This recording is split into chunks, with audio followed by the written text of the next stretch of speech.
It is, and that's what I say. Those who dare greatly fail greatly.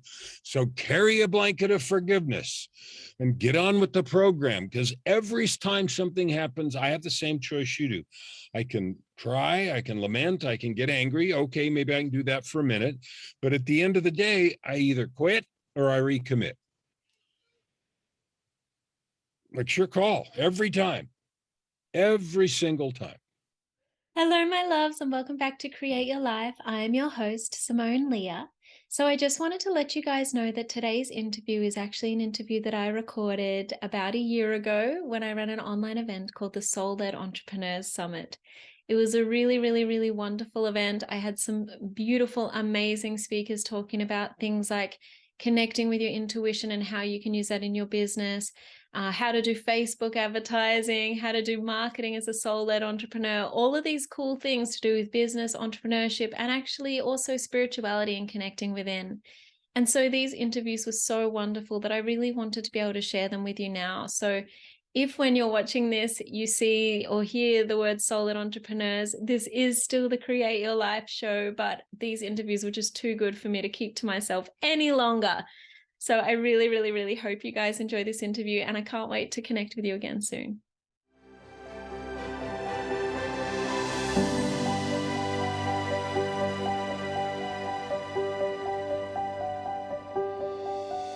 Hello and welcome back to Soul-Led Entrepreneurs. I'm your host, Simone Leah. It is lovely to be talking to you today.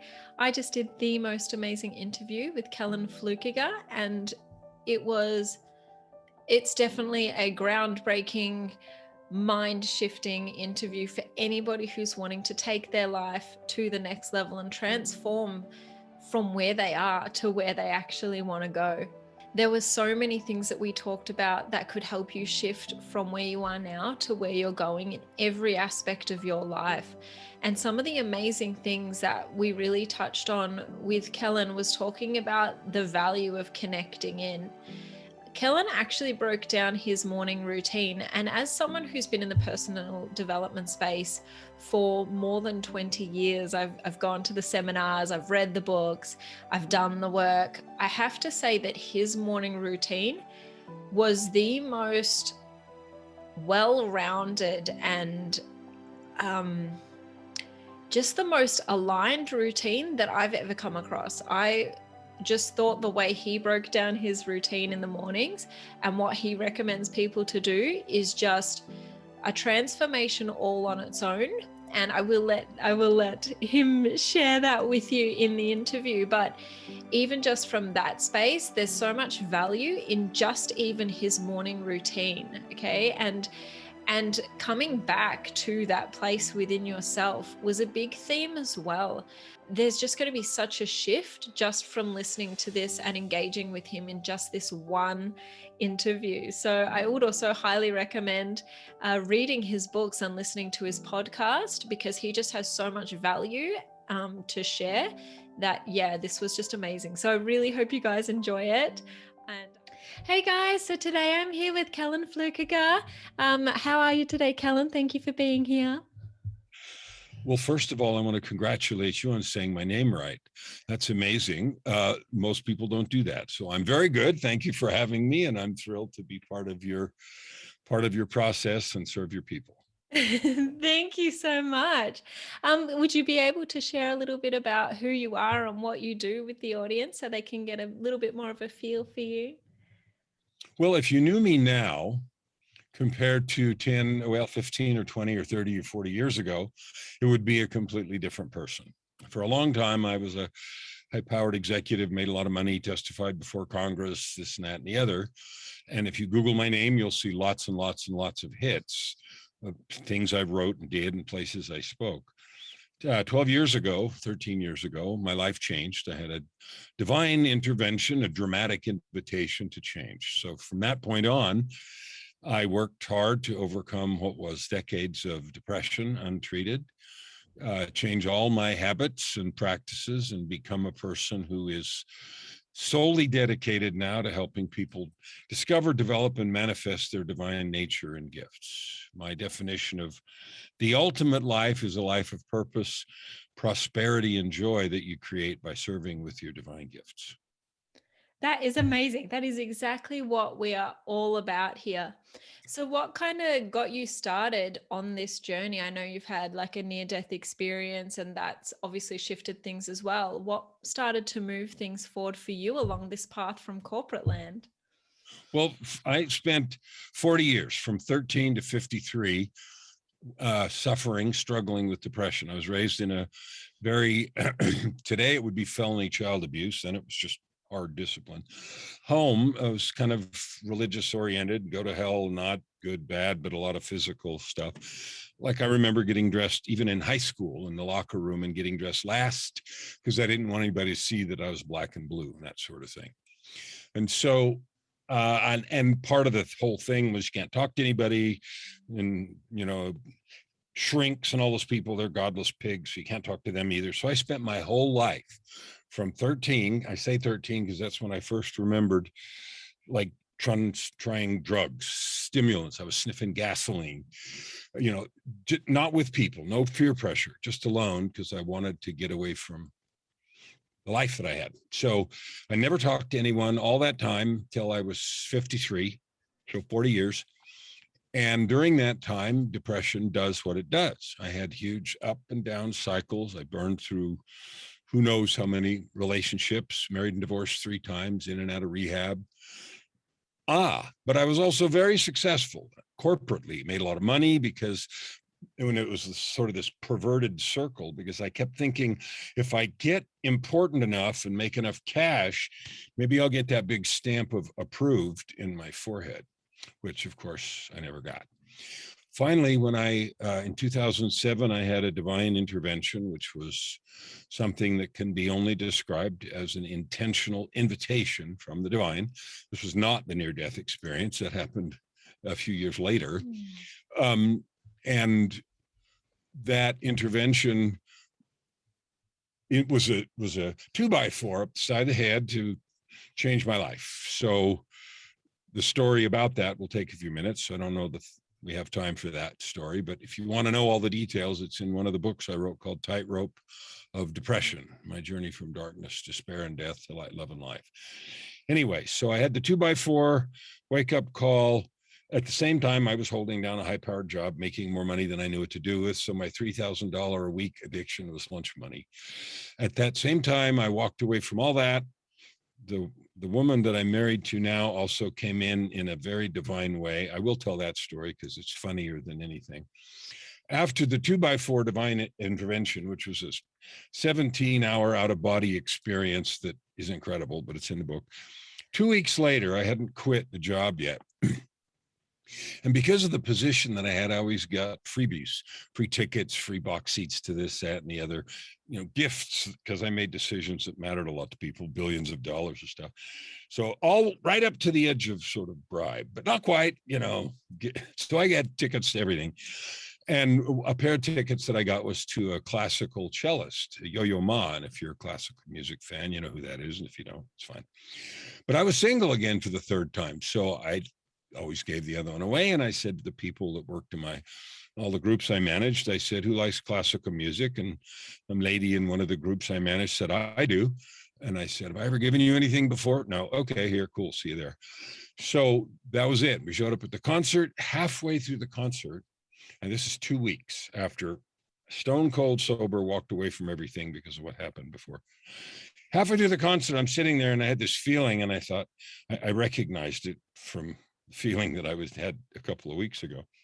And a voice said in my head, you need to marry this woman. And I said, you are insane. Because, I've had a really crappy job at that. Yeah, it's wrong. So then later in the night, backstage, because we had backstage passes and everything, the voice came back as, comma, and you need to tell her tonight. And I argued really hard, but you don't win those arguments.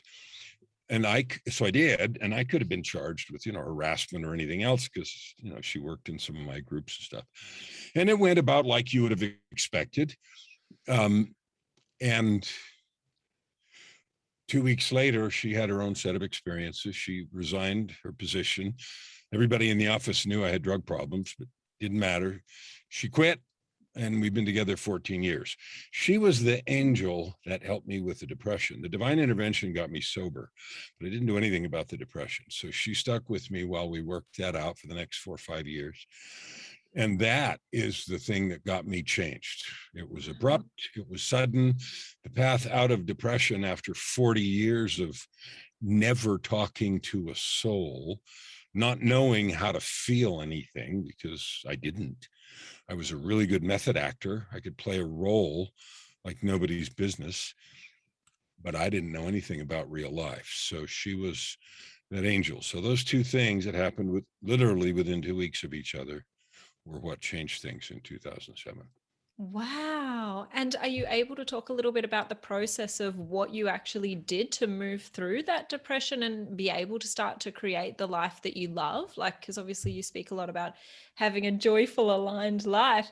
How did you what did you need to do within yourself? I needed to take control.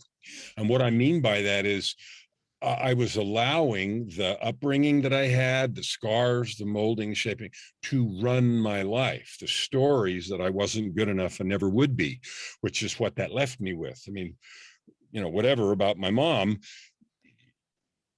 I had adopted and internalized, I'm not good enough and never will be. So I finally said, look, I'm 53. This is my life. I can do something with it. So I'm going to do something. And Joy, bless her heart, she was busy looking up different therapists and said, why don't you talk to this guy? He looks like he might. She would do research on the guy and say, he looks like a good guy. Why don't you talk to him?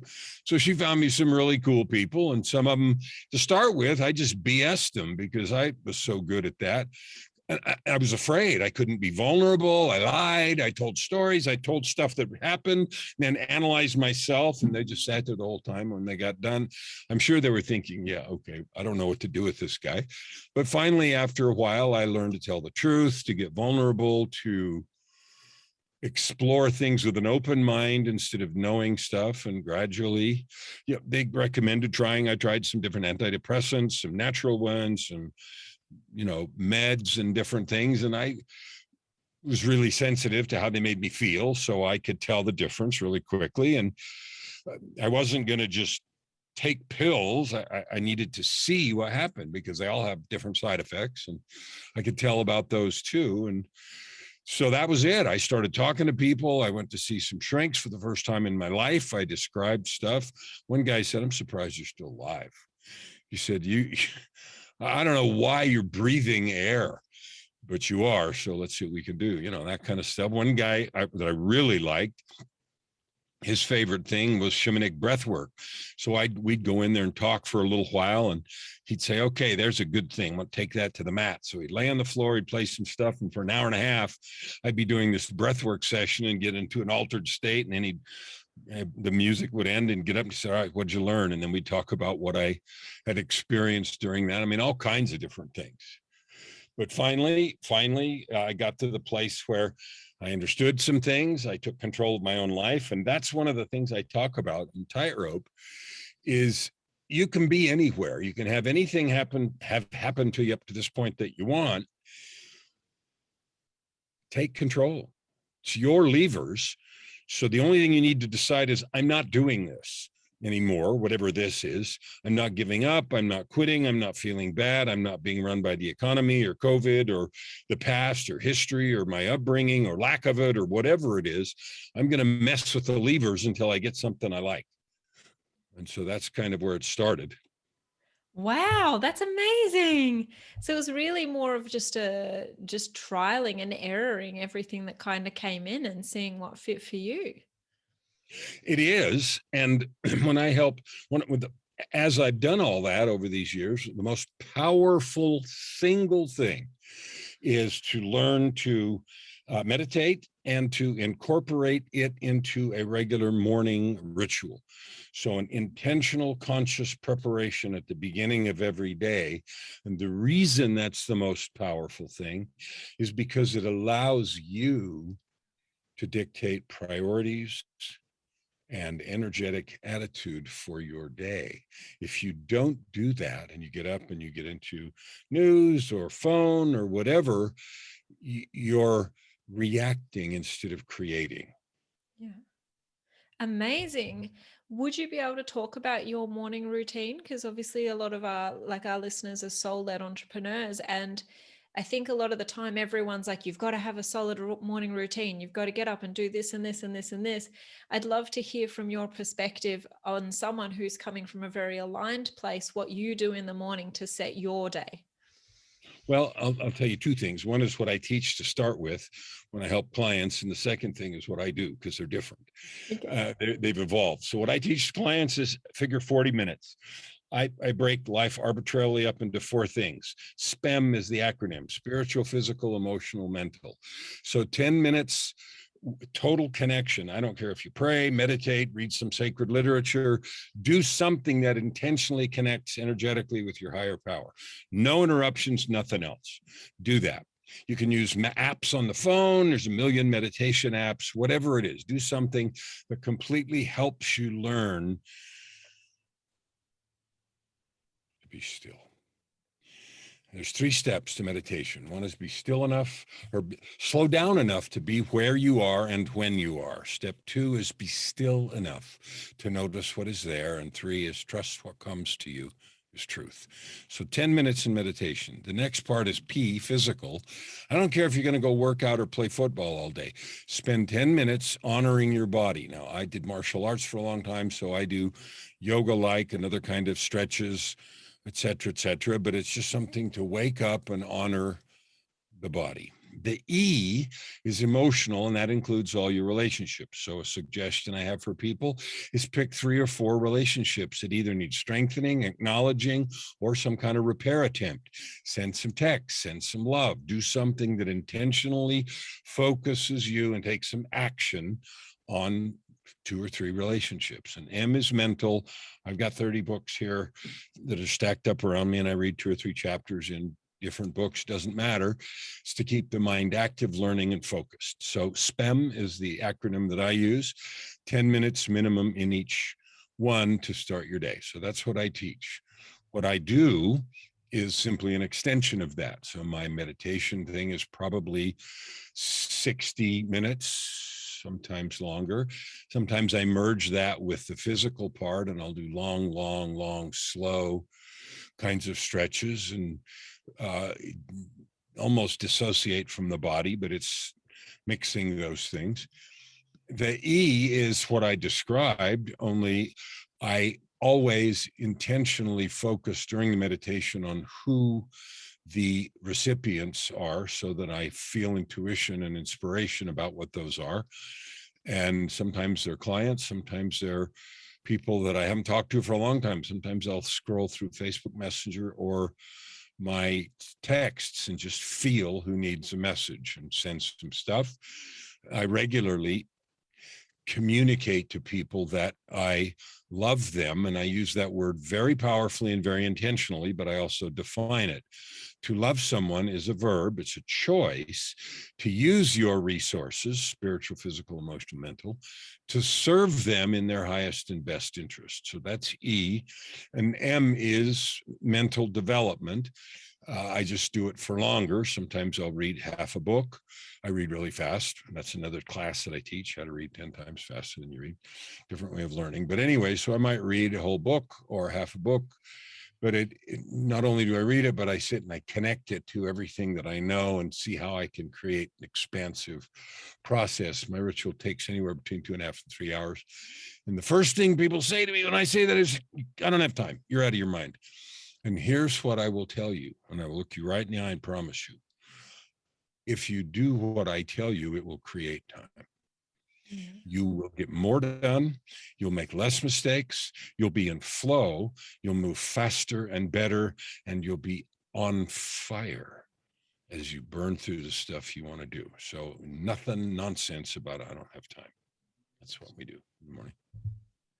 I absolutely love that. I've heard and researched so many morning routines in the entrepreneurial realm and even in the more spiritual realm of, and I just think the way that you're combining that is something that I've actually never heard before, because you never really hear the important part of connecting in a morning routine. Like, you're literally connecting in obviously with source, but you're also connecting in with your personal community, like the actual people that are around you. And I love that that is a priority for you. And I love that also with your morning ritual, you are saying that that is what does align you completely to yourself so that you can move forward in flow for the rest of the day. Like, I literally love all of that. Yeah, like, I think it's very interesting with a lot of people when they are talking and they talk about, yeah, just where they're putting their time. And so when it comes to someone who is being an entrepreneur, for example, and they are kind of, they're so like, I've got to do this, I've got to do that, I've got to do this, I've got to do that. And then they lose one of those four things that you talk about. Okay. So for example, they might stop being social and just solely focus on their business, or they might be doing everything except the movement part of it. How important do you think it is for someone to try and keep the balance in all four of those areas? I don't know a stronger word than imperative, critical, absolute, requirement, because you are an integrated being. If you don't connect and learn to serve your clients from a place of true service and caring about the outcome and product service that you give them, you're going to turn into something that you don't like. Your focus shifts, your decisions become wrong. That's why that personal truth commitment statement we talked about, I can't remember, I think it's before we officially started, is so critical, because when I've done that, and I read that out loud, the walls are on fire. My soul is vibrating. And so when I get ready to make a podcast episode or do messages or write copy, I can blow stuff out in 10 minutes that otherwise might take 2 hours. And so I've saved an hour and another hour and another hour. And I never operate from scarcity anymore. Oh, I hope I say this and they buy my stuff. And what if this is wrong? All that evaporates. Yeah. And so, like when I work with somebody and they get this, I had a client, he'd been a client for years, and he came back and he said, as I'm doing this, he said, I can't figure out what to do with all my extra time. And that was somebody that before had said he was so busy he couldn't breathe. Yeah. That's crazy. So if someone was starting down this journey of becoming an entrepreneur and wanting to really align with themselves and create something that is so aligned with them, but that does serve, how do they go about writing that statement? This is a big question. It is a big question. When I work with somebody for 6 months or a year, then we talk about maybe doing that. And it's really, but anyway, you just have to make some choices about who you want to be. Like if someone said, oh yeah, Jane, she's the gal that, what? George, oh yeah, George, he's the guy that, like, what are the descriptors people would have about you? Oh, you can always depend on, oh, he's always late. Oh yeah, you never have to worry about him. He always does. Oh yeah, they're always cheerful. She's always like, what are the things that resonate that if someone said what they truly think about you? So some of the things in mine are acknowledging the eternal nature of my creation, all of us. I am love with the knowing and power of the universe. Okay, that's one piece of many pieces of it. So if I am love with the knowing and power of the universe, then when I go to create something, I create from love. Like, how would love write this with true interest in the outcome for the person I'm trying to help, serve, sell to? Like, selling is not, people think that's a dirty word. Well, it only is if you're trying to get them something they don't need. If it's truly going to solve a problem and make their life better, then you're helping. And so service, that's why my thing up here says I don't ever look for clients. I look for people to love, opportunities to serve, and problems to solve. Amazing. So just start with the words that you want to be your descriptor. They can be characteristics. They can be acknowledgement of your divinity. I know one guy who has one of these that starts with, I am the universe. Okay. Like, who's going to argue? Why? Well, because I said so. As long as the statements light your soul on fire and you can say, okay, if I am that, if I really am that, how would that entity do this, answer these questions? How would that entity show up in this conversation? So I think a lot of people, when they're doing something like that, there is that level of disconnect and they're kind of like, I'm the universe.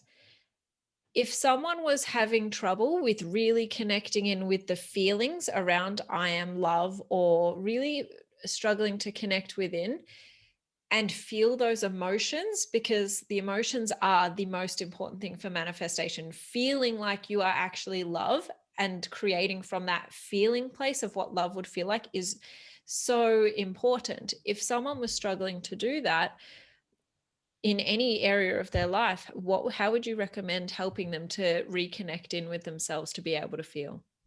So I have an exercise. Some people do something called a rampage of appreciation. And they say 50 or 100 things are grateful for. I'm grateful for this. I'm grateful for my foot. And I'm grateful that the weather's nice. I'm not saying there's anything wrong with that, but it doesn't do any connectedness. What I would have you do, I give people two exercises. One is some mirror work, which I'll talk about in a minute. But the second one is pick one thing that you would say in your gratitude thing. I'm grateful that, I'm breathing today. Okay. Then I want you to think, like, we all know what it feels like to have something happen or not happen for which we spontaneously and intensely have a feeling of gratitude. Oh, and it goes through your body and you have a visceral feeling of gratitude. Something happened or maybe didn't happen. Like, oh. So the assignment is pick something you're grateful for and think about it. Ruminate, ponder, meditate on that thing that you're grateful for until you are. And if you can't, pick a different thing.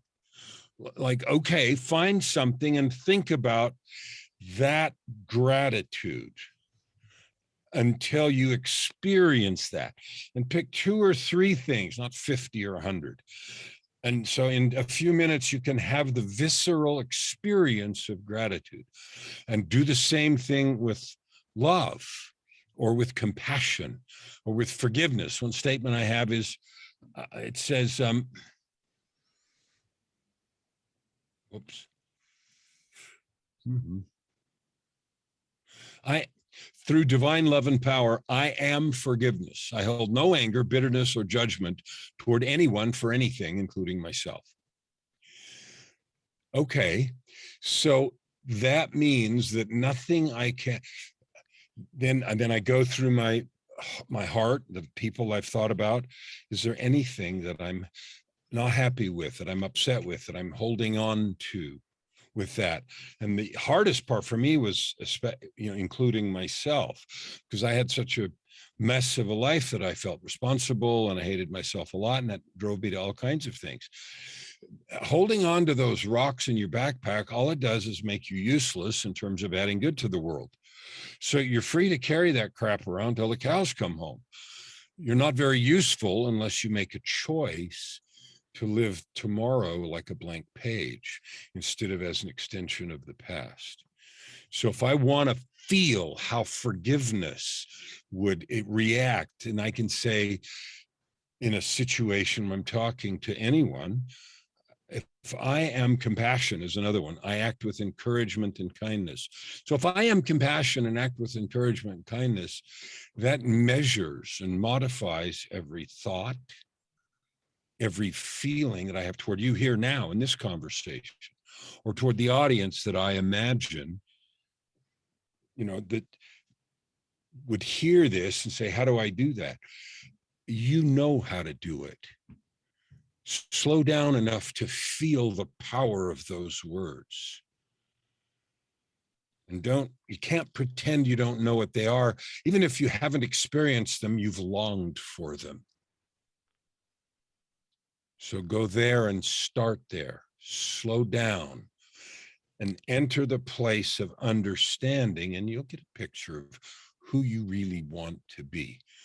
And even if it's bold and you're like, holy crap, I can't be that, fine. Those that dare greatly fail greatly. Carry a big blanket of forgiveness and get off your butt and recommit. So what? I feel like even just what you just said right then is so powerful for anyone who's on any journey in life, but even specifically entrepreneurs, like where you're like, okay, so something happened. So what? Get off your butt and recommit. Like that's how powerful we are. It is, and that's what I say. Those who dare greatly fail greatly. So carry a blanket of forgiveness and get on with the program, because every time something happens, I have the same choice you do. I can cry, I can lament, I can get angry. Okay, maybe I can do that for a minute. But at the end of the day, I either quit or I recommit. It's your call every time, every single time. That's amazing.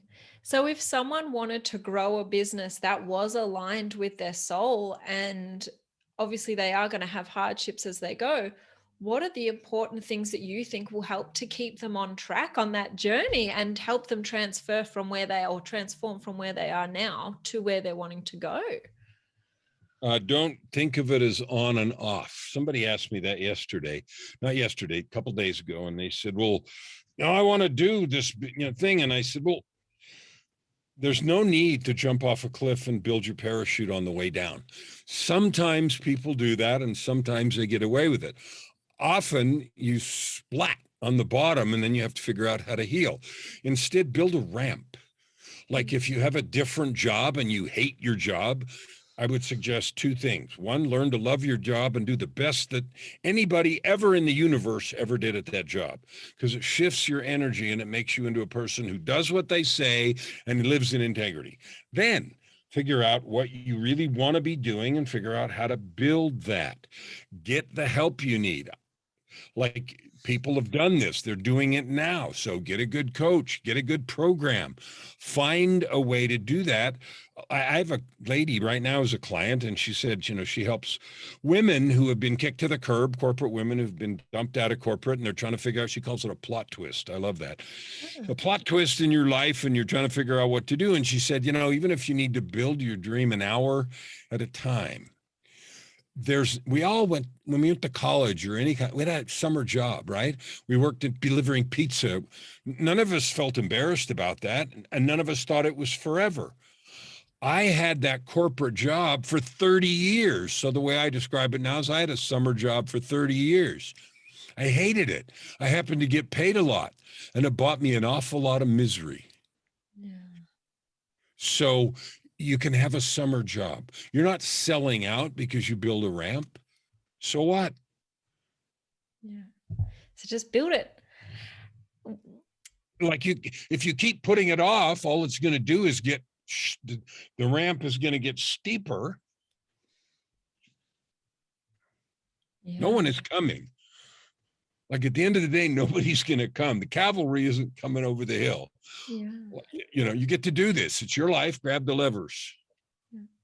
So if people are feeling resistance to something that comes up, so say, for example, they are working in the 9 to 5, and then they've got, all of that stuff that goes on after 9 to 5, and they're like, I just don't have time today. But I mean, we know that that's just a perception.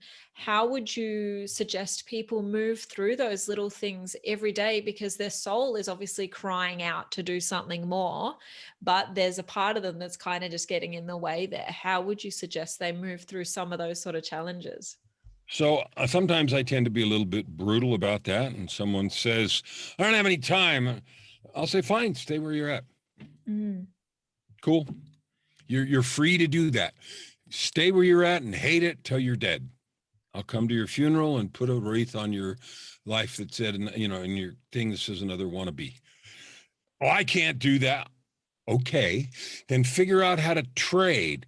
Like when I do someone that talks about time, I send them on an assignment and say, for the next 2 weeks, keep track of all your 168 hours and come back to me and show me where your 168 hours went. I don't care, no judgment, no harm, no foul, just track them. Or turn around and look at the last week and tell me where they went. Inevitably, 20 or 30 hours show up missing.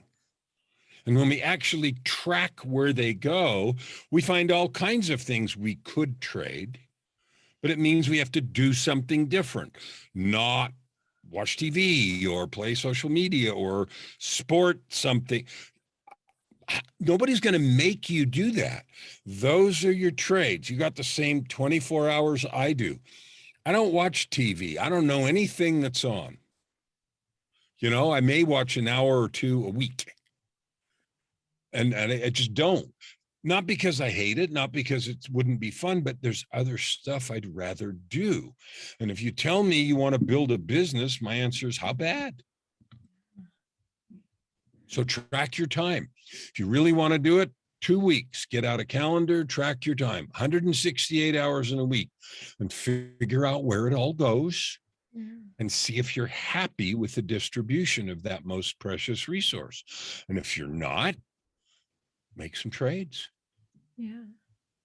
So even that, it's just coming down to like looking at where everything goes and just swapping out. So setting your priorities really is just going is what is my priorities and what do I want to offer to the world? And am I going to prioritize that, or am I going to prioritize something that I'm not even happy doing?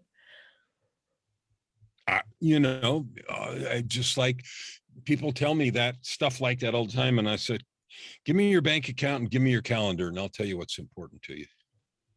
Yeah. Yeah. Well, this is really important. They know, give me the stories, right? And I'll say, well, that's very good. Let me see your bank account and your calendar, and then I'll tell you what's important.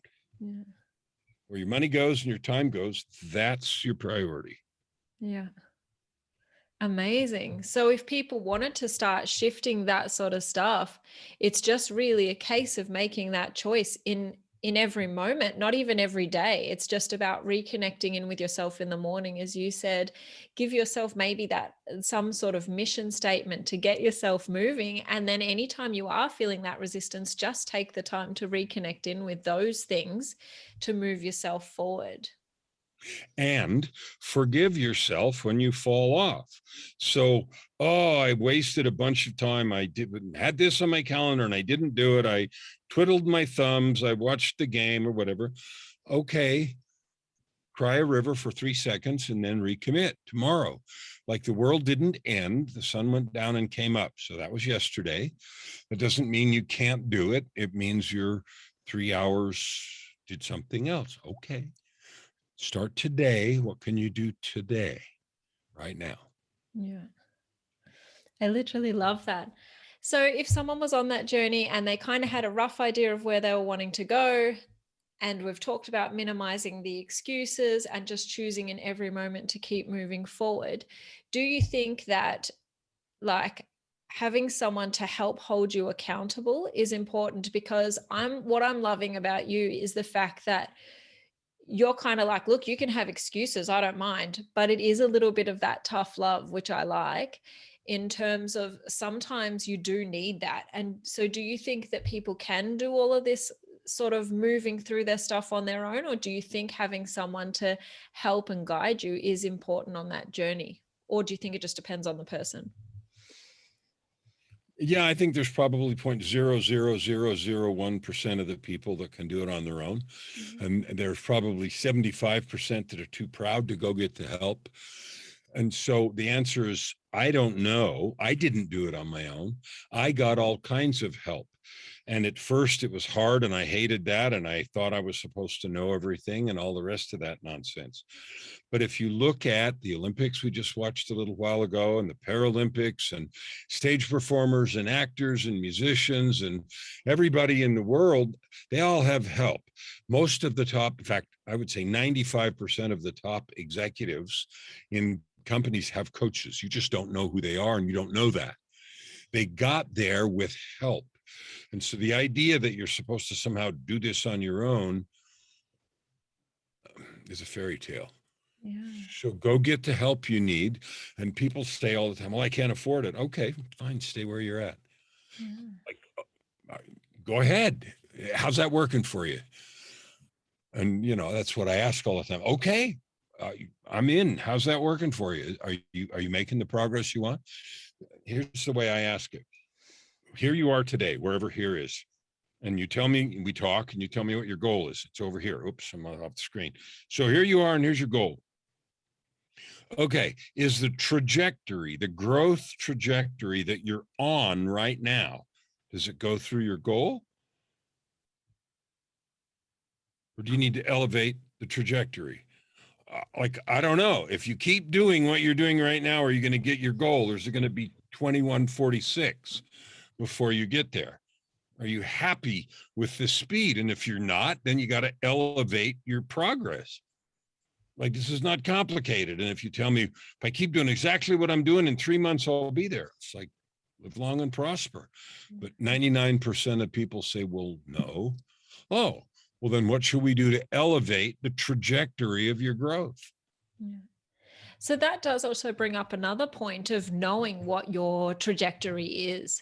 So how important would you say it is to have weekly, monthly, 3-monthly, and yearly goals so that you can actually figure out whether you're going to make it or not? I don't know how you measure anything. I mean, if you're okay with getting it done whenever it gets done, then I'm not telling you how to do that. But if you want to know when you're going to get done, if you want to feel like what happens is most people don't like the progress, they get discouraged and quit. That's what usually happens. So if you don't want that to be you, then you have to figure out, how do I measure it? And you might need help with that, or you might know how to do it on your own, but you have to measure it, and you have to be accountable to somebody, yourself if you can, but mostly people need help. One of the books I wrote came out of my corporate consulting career, called The Results Equation. From dream to done in 5 simple steps. And this is the process of making anything happen. From going from here to there, I don't care where here is, and I don't care where there is. There is a path from here to there. And if you want to walk it, that's a book I wrote to help people do that. And it helps you identify where you are, what steps you need to take. Process in there called building a step map. And it's a very specific process about getting from here to there. And when I run 90-day group programs, I often use that as a curriculum to help people establish a cadence and goals and measure progress and all that sort of stuff. Yeah. So it's really quite a rounded approach to kind of get where you're going. Like you do need to be connecting in with yourself. You also need to be tracking where you're at. You need to have the help that you need. You know what I mean? You need to be balanced. Like, it sounds to me like it's not one of those things where you're like, just do this. It's about having that connection to multiple areas of what you're doing, if that makes sense. It makes perfect sense. For me, the spiritual element is the driver. I do things because it's who I am. I feel connected, but that didn't happen always. It's something I build.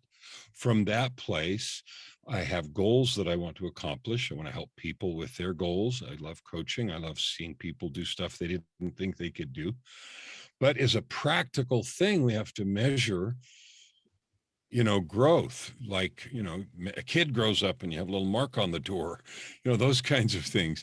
You need to measure your growth, because often it gets slower. You have setbacks, and, the entrepreneurial journey is kind of like this. It's never a straight line. And if you don't have someone to encourage you, what I often tell people is, I provide energy, example, and encouragement, because often we don't have the energy. And so I say, okay, borrow mine today. An example is, I'm doing this. And so you can see, and I can help you with where you are. And encouragement is, yes, you can do it. Coaching is way more about, I call it the people encouragement business, more than information. Like, information's free. If you're hiring a coach to get information, you're wasting your money. You need to get the kind of execution help you need, because it's not usually that we don't know what to do. It's that we don't do what we know. Yeah. I actually think that's really important, because that was one of the big missing steps for me, is that I was always like, you need to just learn everything and you'll be fine. And I think that, yeah, what you're saying there is that it is more about, you know, the other stuff that goes with the information. Like, you can have all of the information in the world and still sit in the same place. Well, how many people have shelves full of shelf help or hard drives? Einstein is reputed to have said that genius is 1% inspiration and 99% perspiration. Okay. Yeah. Yeah. It's so true. So if someone was getting started today, what are the top 3 tips you would recommend for them to start moving forward on a soul-led entrepreneurial journey? Number one, have fun. Yeah. Like, this is going to be a journey. It's going to be ups and downs. And so make sure you're having fun. Even when the setbacks, even when you're scraping the mud off your face because you fell down, that's fine. And that's the first thing. Number 2 is, do not, I don't want to say it in the negative, make sure that you connect regularly to a purpose. Most people say, well, I like to help people. That's a great purpose. That's why this truth statement comes in. Like, choose who you want to be, no matter what anybody else says. Okay. And then live into that. There's going to be setbacks. There's going to be discouragement. There's going to be that. I guarantee it. Guaranteed. And so if you choose to make it fun, if you connect to a real purpose, and some people say, well, I don't have any, when I get clear about what I really want to do, I don't have clarity. That word is like a fungus. I have a little saying: clarity is overrated. It is not found, it is created. Some people act like you're going to go dig it up in the yard. I'm going to go on a safari until I find clarity, and then I have the. Just start moving. Start doing things that feel right. Trust your intuition, and then keep moving. So have fun, expect setbacks, keep moving, and get good help. Yeah. Amazing. So then if you were to recommend a top resource to do that, I feel like I know what you're going to say, but what would you say that top resource would be? Well, find a coach that resonates with you. Yeah. Find someone that can make you feel, when you talk to them, like they get where you're going. They can help you. They can see the path for you doing that, and they're willing to stand for you and with you. Not to do it for you because they can't. No coach ever did the push-ups for the athlete, so that's nonsense. And nobody ever was able to find the secret sauce, which they sell on aisle 13 and a half, I think, that you pour on today's life and get a different result. That's all nonsense. And all those people online that are selling crap that says, buy this and magic happens. Yeah, they're selling snake oil. You're going to work. So make it fun, get real committed, and get some good help. Yeah. And then just keep connecting back to you. Keep going. Yeah. The clarity will come in the action, as opposed to the non-action. Clarity comes in action. Clarity is not found, it is created. Yeah, that's amazing. I just love that. Is there anything else you'd like to share with our audience today? Yeah. No matter where you've been, no matter what has happened to you, no matter how old or young you are or aren't, no matter how much experience you think you do or don't have, no matter what has come before, it's never too late to matter and to have a big impact if you choose to live into your divine purpose, period. Amazing. Thank you so much, Kellan. That's so amazing. So where can people find you if they want to look more into you and read all of your books, which all sounded amazing? I'm so glad you mentioned them, because they sound like such valuable resources as well. Well, I've got 13 books and I've got 7 more that I'm writing. I'm easier than anything to find. There are 2 Kellan Flukigers in the world of 8 billion people, and the other one's my son. So I'm serious. So you put my name on Google, put my name on Amazon. I'm easy to find on Facebook. If you want to connect, reach out, send me a message, Facebook Messenger. I use that all the time. That's fine. I have a website that's my name. It was very easy to get. Nobody else wanted www.kellanfluckiger.com. So it's, and so I'm easy to get a hold of. I'm on most social media. The one I use most of all is Facebook, but I have accounts on LinkedIn and Instagram stuff. It's just slower to get there. Yeah.